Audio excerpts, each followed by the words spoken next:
So we are back at Lush then. It is the reunion, and joining me now is Bill X. How are you, Bill? I'm great, Aidan. How's yourself? I'm not too bad. We're livening up in here tonight, of course. It's going to be 20 years since all this took off. Yeah. How do you feel to be back? I feel great, hey. I'm buzzing, hey. Steve Vertigo's just giving me grief in the ear here, just at the side here. I see him standing behind us there. It's all right, but it's his turn. You can do exactly the same. I'll be running naked behind him, so. Oh no, please don't. Be a Man United top. Oh no, that's not fair. He's a Scouse, that's not fair. Anyway, listen, it's 20 years. We're back in business again. Do you remember right back to your first gig? Do you remember how that went? I do. I remember the first time that Paul and Colin asked me to do the Point Down. I was sort of thrilled about it, you know, and done my first. I always used to do the warm-ups, and I played about at that time I was on the more slower house garage type stuff, and they gave me the genre to play that. And then through that, then I used to, before I even started that, I used to be a barman here in Kelly's when I was at college. And Alan Simpson gave me my first Friday night down here on my computer, and it was, I remember playing the warm-up in the Point, driving to Portrush to play and here, and the roof just came off. It was amazing.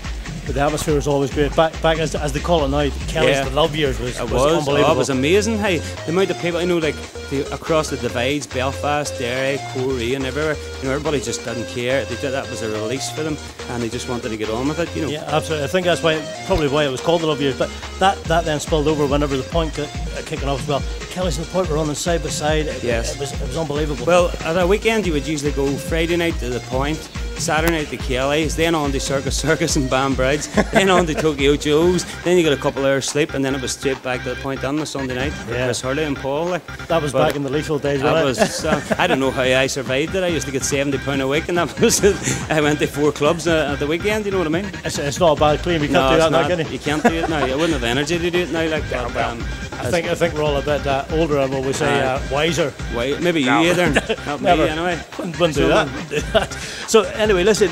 Do you remember? I put on the radio. I told everybody today that I was asking, "What do you want answered?" Mm-hmm. Someone once said to me just earlier in today, and they said, "Can you ask Bill X what was the first song he ever played in the Point Inn?" Can you remember that? Yeah, I think the first song that I ever played in the Point Inn would have been Way Out West, Montana. It would have been one of the first songs that I played. And it's now a classic in its own way, it's a classic. It was a classic in its time.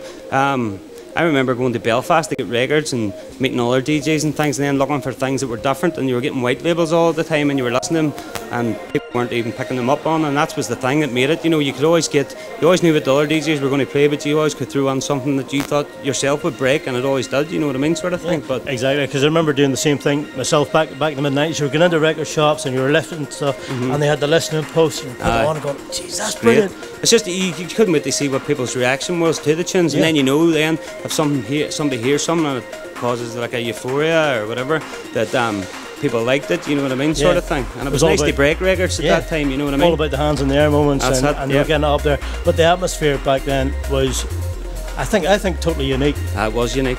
I don't think kids these days are Rihanna and all that type of stuff, and they're going out and they're, you know what I mean, I don't know, they have more money and stuff. Back then it was harder times, people just couldn't afford things, and they just went out, and the Troubles probably played a good part to it. Yeah. But it was just a release for everybody, you know what I mean? It was, but everybody just loved to go out and get on with it and forget about everything else. That's it. Hence again, the love years, we keep going back to the love years, because everybody was just out, there was no bother back then. No, there was no bother back then. It was great, hey. It's just nice that we can relive it tonight, you know what I mean? But it's been a long time in the making. Oh, it has been. And it's going to be one hell of a night. It's going to be one hell of a night. Can we ask you one thing? Yeah. What's your first tune tonight? I think I'm playing in 2 places. I'm playing in the main room at the start, and then I'm playing in sync. My first tune on here will probably be Cat the Core Passion with an a cappella, and on the sync it's going to be Sal Windows. We will look forward to it, Charlie. Thank you very much, Aidan. Good to see you, man. Thank you, man. No problem. Thank you. Bye.